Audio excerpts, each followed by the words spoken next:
था कौशिक। पहलगाम आतंकी हमले में मारे गए सैलानियों का बदला लेने के लिए चलाए गए ऑपरेशन सिंदूर में सेना के पराक्रम की गाथा हर कोई अपने तरीके से कर रहा है। बीजेपी सांसद और भोजपुरी फिल्मों के स्टार मनोज तिवारी ने ऑपरेशन सिंदूर पर वो अपना गाना लेकर के आए हैं, जिस गाने में धर्म पूछकर हत्या और पाकिस्तान में आतंकी ठिकानों पर भारतीय सेना की जवाबी कार्रवाई का जिक्र किया गया है।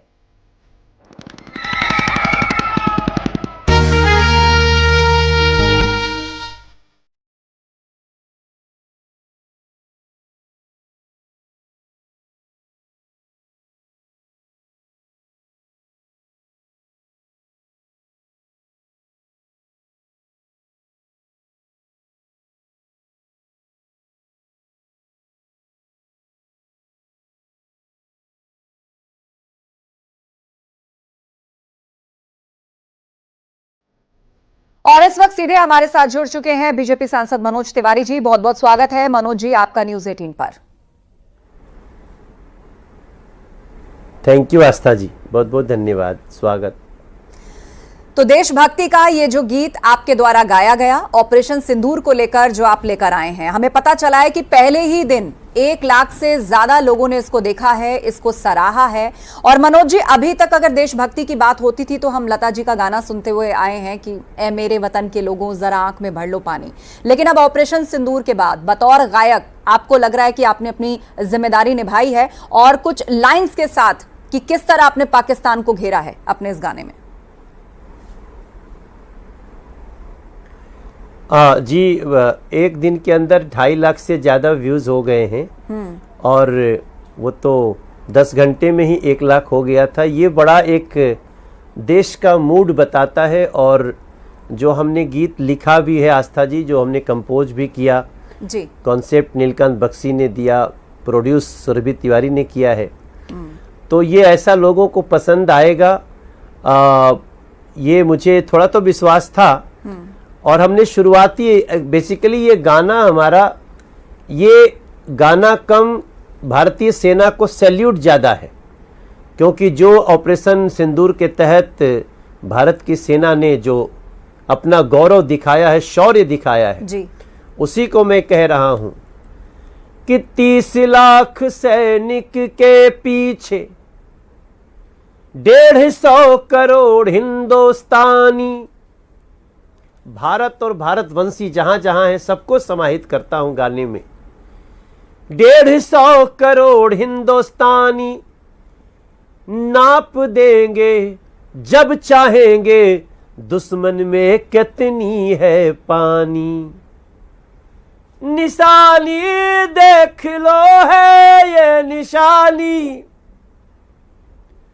कहानी हो गई है शुरू। एक कहानी जो पहलगाम में जो आतंकवादियों ने हमारे निर्दोष बहनों का, बेटियों का सिंदूर उजाड़ा है, इस कहानी को शुरू उन्होंने किया है और इस कहानी को ख़त्म भारत के प्रधानमंत्री नरेंद्र मोदी जी करेंगे, ऐसा हमारा विश्वास है। भारत की सेना करेगी। तो ये एक मैंने अपनी तरफ से, हर कलाकार का एक दायित्व होना चाहिए। देश के हर कलाकार, रचनाकार, कवि ऐसे समय में कभी ऐ मेरे वतन के लोगों भी बना था, आपने याद दिलाया। तो हमारी एक गायक का धर्म है, वो हमने किया है और लोग इसको सुनेंगे तो निश्चित रूप से ऑपरेशन सिंदूर की जो सफलता है वो भी पता चलेगी और भारतीय सेना का शौर्य भी पता चलेगा। जी मनोज जी, बतौर गायक आपने कहा आपने अपने फर्ज को, जिम्मेदारी को निभाया है और हर कलाकार की जिम्मेदारी होती है। जिस वक्त ये ऑपरेशन सिंदूर चल रहा था, भारत आतंक को मुंहतोड़ जवाब दे रहा था, तो उस वक्त बॉलीवुड की भूमिका को लेकर आप क्या कहना चाहेंगे?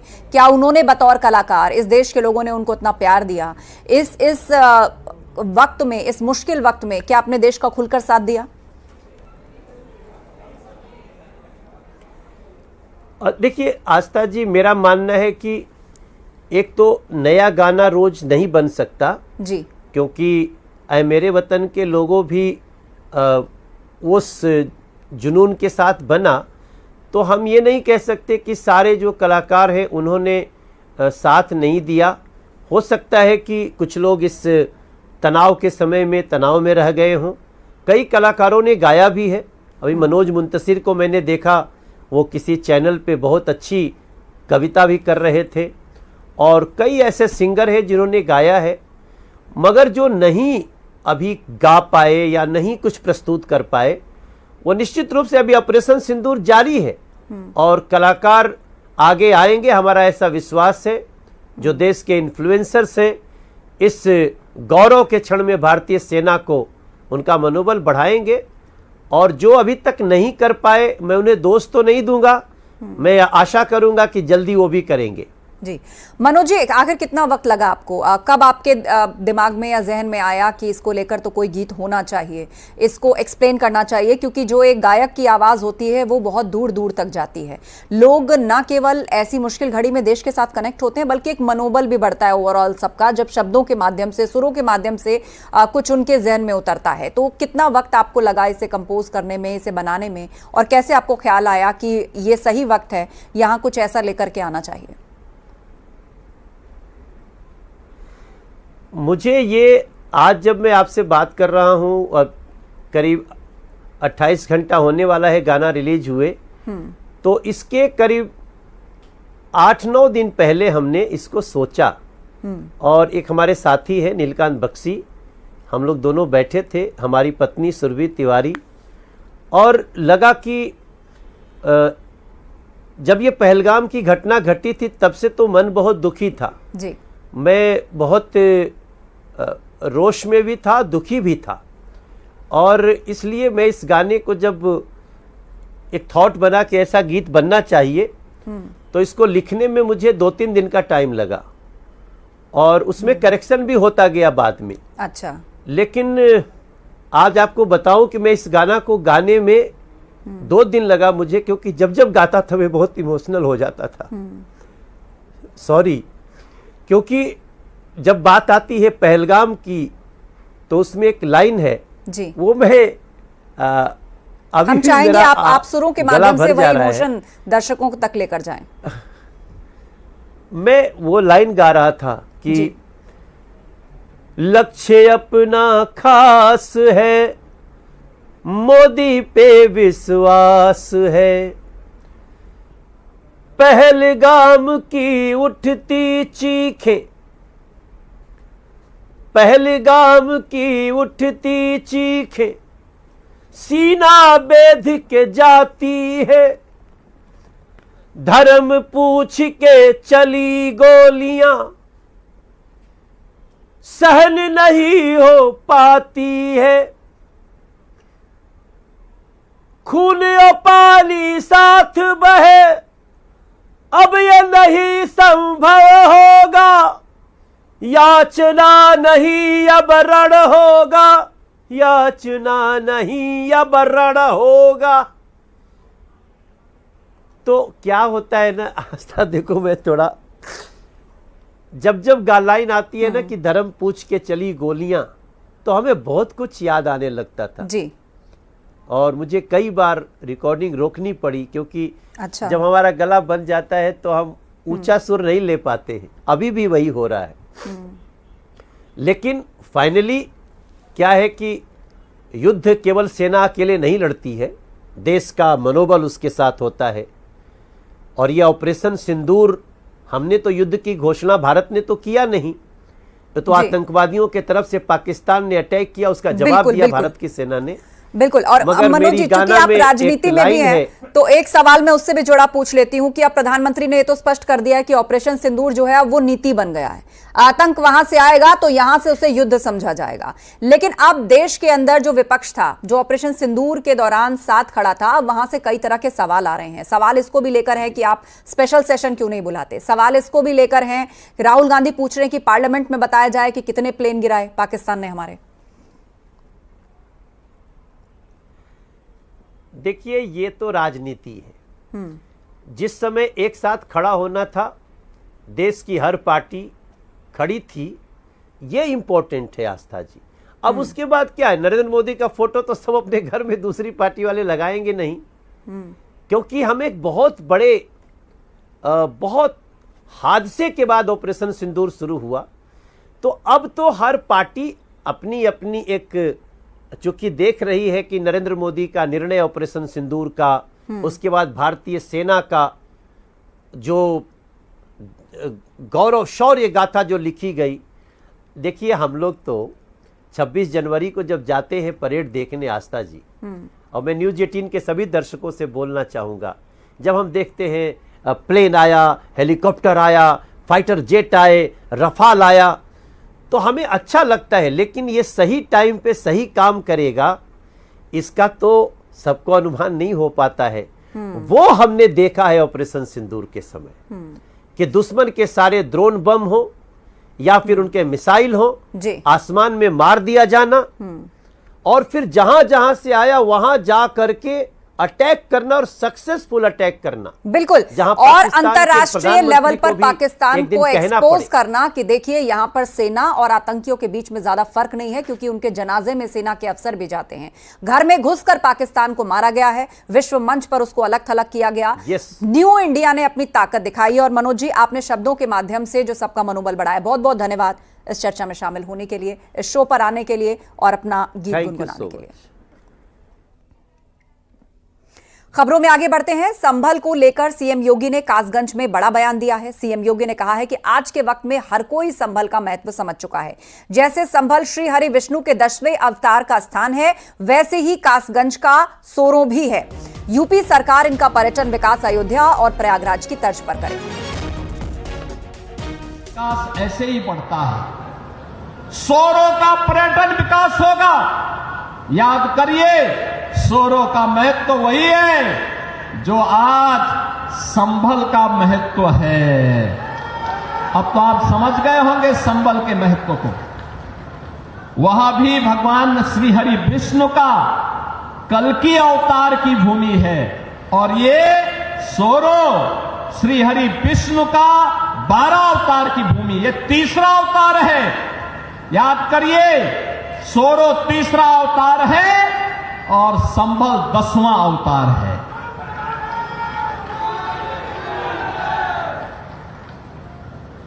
श्री हरि विष्णु का ही अवतार भगवान श्री कृष्ण भी हुए और श्री हरि विष्णु का ही अवतार मर्यादा पुरुषोत्तम भगवान श्री राम भी हुए। ये सभी श्री हरि विष्णु के, जिन्होंने इस सृष्टि के कल्याण के लिए समय समय पर अवतार लेकर के मानवता के कल्याण का मार्ग प्रशस्त करते हुए धर्म की संस्थापना के लिए इस धराधाम पर आए हैं।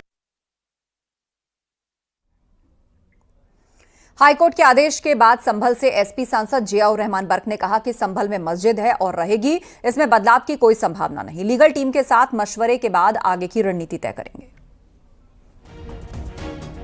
यकीनन जो फैसला आया है हमारी उम्मीद के विपरीत है और हमें अफसोस भी है, लेकिन फिर भी हम लोग उसका जो फैसला आया उसका हम अपने लीगल टीम के माध्यम से, वकीलों के माध्यम से इसका अध्ययन कर रहे हैं और आगे क्या करना है इसके बारे में इंशाल्लाह जल्द फैसला लेंगे। तो ये कहना कुछ गलत नहीं कि मस्जिद थी और रहेगी।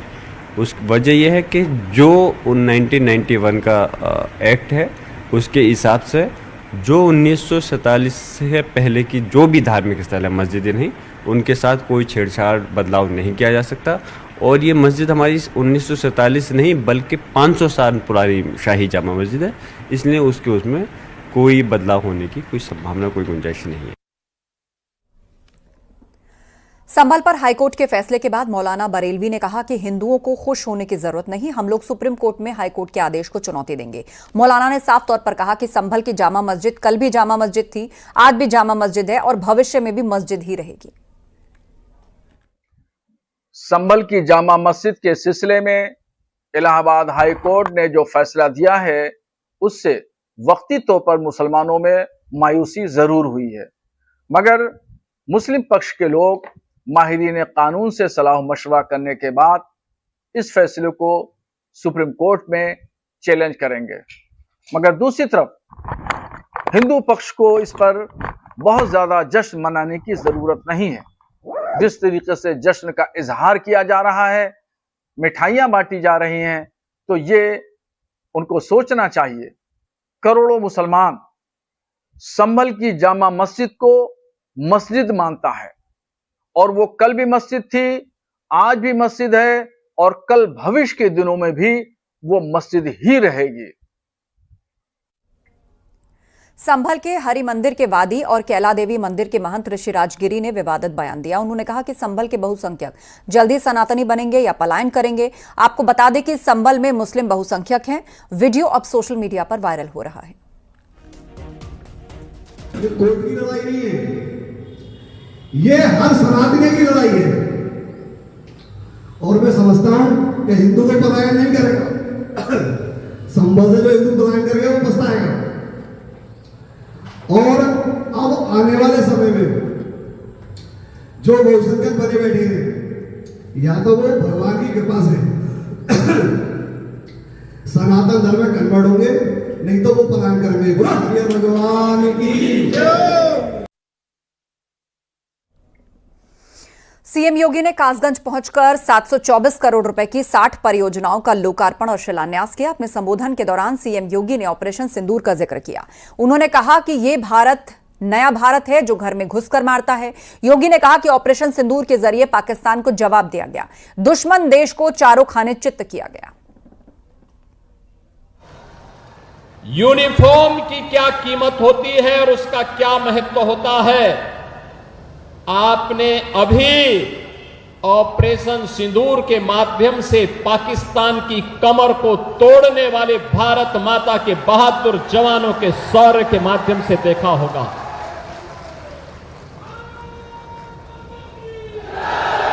आपने देखा होगा कैसे प्रधानमंत्री मोदी जी के मार्गदर्शन में भारत के बहादुर जवानों ने पाकिस्तान को चारों खाने चित्त करते हुए उसको उसकी ही औकात में लाने का काम किया है।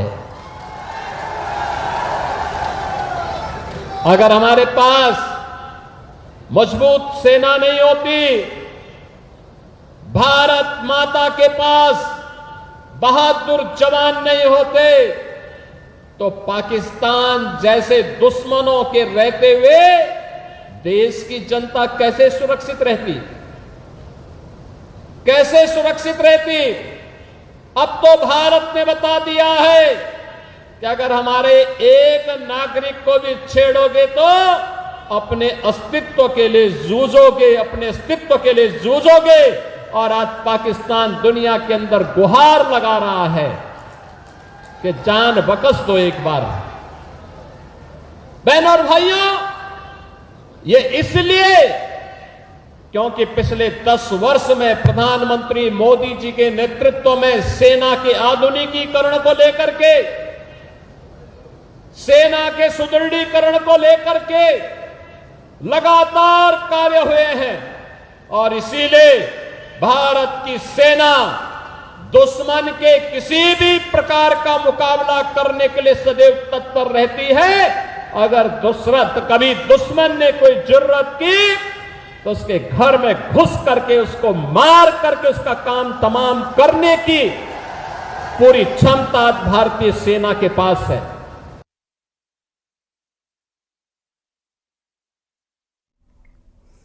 कासगंज में सीएम योगी ने अधिकारियों के साथ बैठक की। इस मौके पर उन्होंने विकास कार्यों का जायजा लिया और अधिकारियों को जरूरी दिशा निर्देश दिए। तो कासगंज में मुख्यमंत्री योगी आदित्यनाथ ने यह खास बैठक ली है जिसमें अधिकारियों के साथ उन्होंने मीटिंग करके उनको जरूरी दिशा निर्देश दिए हैं, विकास कार्यों का जायजा भी लिया है और उनको आगे के लिए निर्देश भी दिए गए हैं।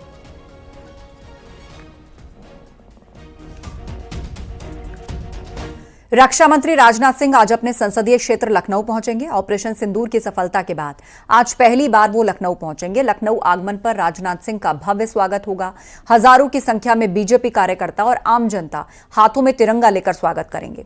शाम 4:30 बजे लखनऊ एयरपोर्ट पहुंचेंगे और एयरपोर्ट से रक्षा मंत्री सीधे विकास खंड 2 गोमती नगर जाएंगे और डॉक्टर KNS मेमोरियल हॉस्पिटल के रजत जयंती समारोह में शामिल होंगे।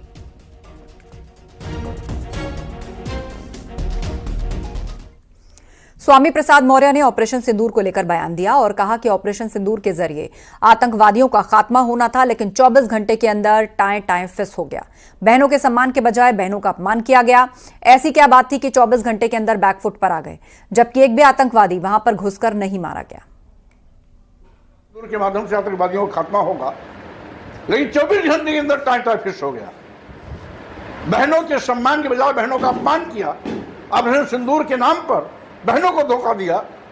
क्या कौन सी बात थी? 24 घंटे के अंदर बैकफुट पे आ गए, जबकि एक भी आतंकवादी वहां घुस के मारा नहीं गया।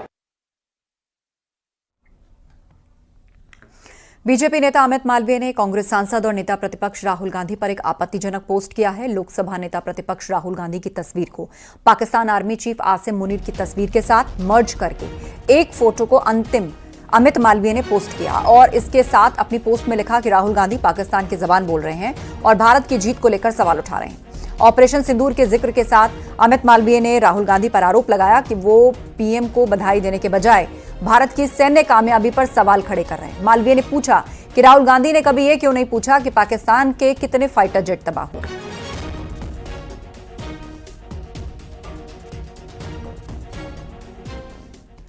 बीजेपी नेता अमित मालवीय ने एक के बाद एक कांग्रेस सांसद राहुल गांधी को निशाने पर लिया और उन्होंने एक आपत्तिजनक फोटो शेयर करने के बाद राहुल को नए दौर का मीर जाफर बताया।